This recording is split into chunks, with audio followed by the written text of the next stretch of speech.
So I read this crazy ass book, right? It's by this author that I've never heard of, but Stephen King said that the book that this author wrote was like really scary. And I was like, okay, Stephen, I guess I'll give it a shot, because if it scared Stephen King, then that's got to be some shit. So, let me pull up the book really quick. It is The Troop by Nick Cutter. Who the fuck is Nick Cutter? I have no idea. But now I need to listen to all of his books, because I listen to books. I don't read them by hand because I don't have time. So The Troop is about a scout troop that goes onto an island that they do annually with the town doctor. He is the troop leader. So there's 5 kids. Kent, which is like a 6 foot tall, 200 pound, like 14-year-old. Max, who is best friends with Ephraim. Shelly, that's a psychopath. And Newton, who is a overweight, glasses wearing, typical, stereotypical dork or nerd.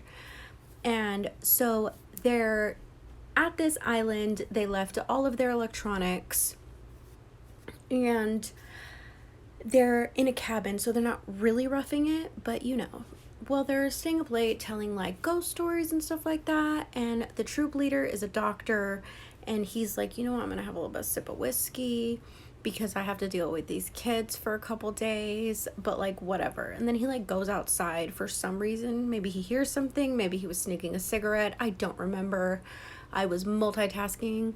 And there's this guy that like walked up to the cabin, and the doctor's like, whoa buddy, what's going on? Because he can smell the guy. He can smell him. And what does he smell like? He smells like a sweet rotting fruit kind of smell, like a sickly sweet rot. And he's like, bro, are you good? And then the guy's like emaciated.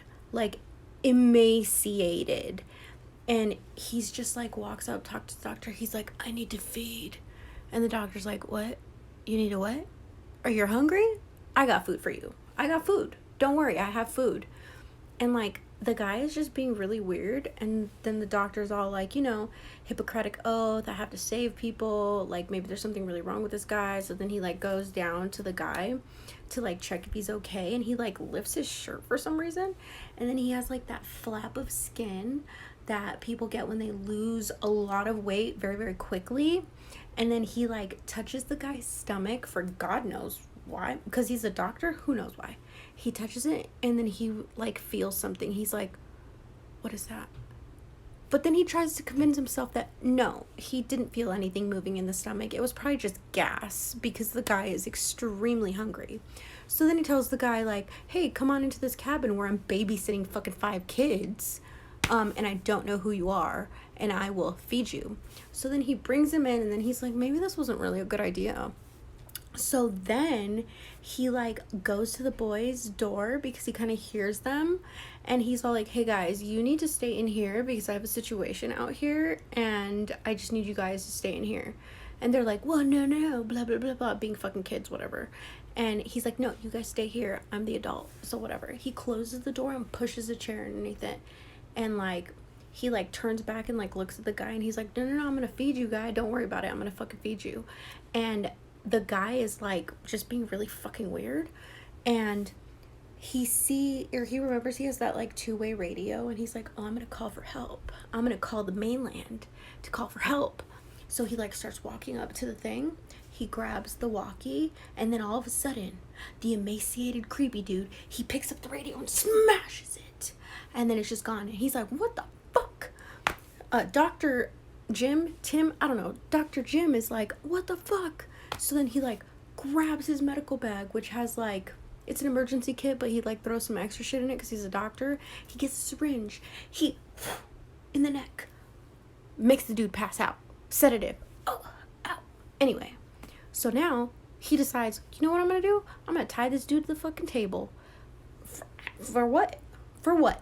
For what, sir? Nobody knows. For safety? What are you doing? Then he opens the door to the kids, and I'm gonna be honest, I really wasn't listening in the beginning, but then it like really got me, so he like tells the kids, hey, you guys gotta go outside because I got a situation. But then he tells like one of the kids, like, hey, I need you to be my nurse because I gotta cut this dude open to see what's up with him. Excuse me, what? You have to what? And you're involving the kid for why? But anyway, so he does. He like tells the kid, he's like, you're gonna be my nurse. I'm gonna be a surgeon, even though he's not a surgeon. He's not a surgeon. But there's a voice in his head telling him, like, you gotta cut him open. You gotta see what's up. Because you're a doctor. You gotta figure this out. So then the guy's tied up, right? Then he like down the stomach, opens it, and guess what? Guess motherfucking what? A snake. No, a worm. A worm pops out. And he's like, worming. He's doing worm shit. And then the fucking doctor, he like cuts the head off. The head falls to the floor. And it's still moving. It's still fucking moving. And then the other part of it goes back into the dude's stomach. And now he's all like, this was probably a really bad idea. And what the fuck are we doing? So he tells the kid, did this shit touch you? Did it fucking touch you? And the kid's like, I don't think so. And he's like, get the fuck out. And then so dude gets out, right? Kid gets out. Then all of a sudden, Dr. Jim, he's like, what the fuck was I thinking? And I'm also like, what the fuck were you thinking, dude? That was really dumb. And so now the kids are outside, and fucking dude tells kid that helped cut open, I think it was Max. I want to say it was Max. I'm not sure.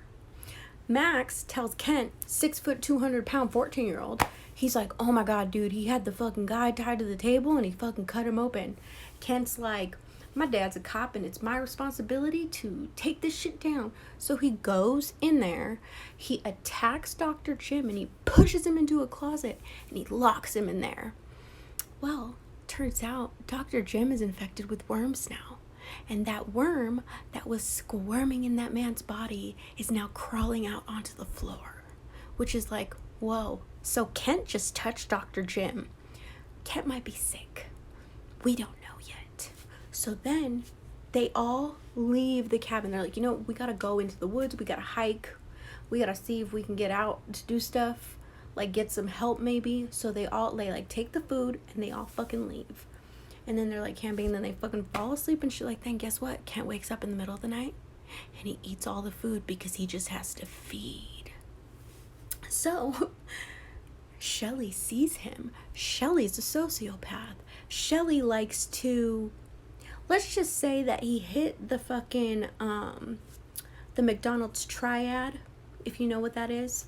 He hit the McDonald's triad on all those things that determine whether you're a certain type of person. A dangerous, dangerous person. Little things, little creatures are not safe around him, and turns out people are not either.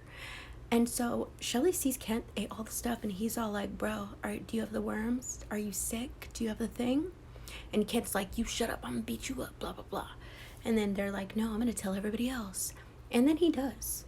And then they're like, Kent, you gotta go back to the cabin, go over there. So like Shelly and Kent go back to the cabin and Kent has to go into the cellar and Shelly's there. I don't really know why Shelly's there. Shelly's just a weirdo.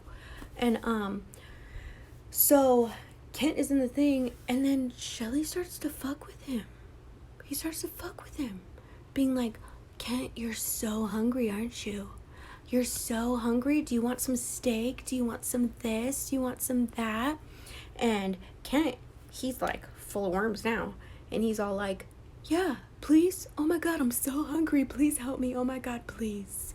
And Shelly's like, oh, no worry. I'm going to get you something. This boy goes into the cabin. He grabs that worm. He grabs the worm. He takes it back down to the cellar, to the slats in the door to the cellar, and feeds it to Kent. Kent's now eating worm. He's like, oh yeah, that was so good.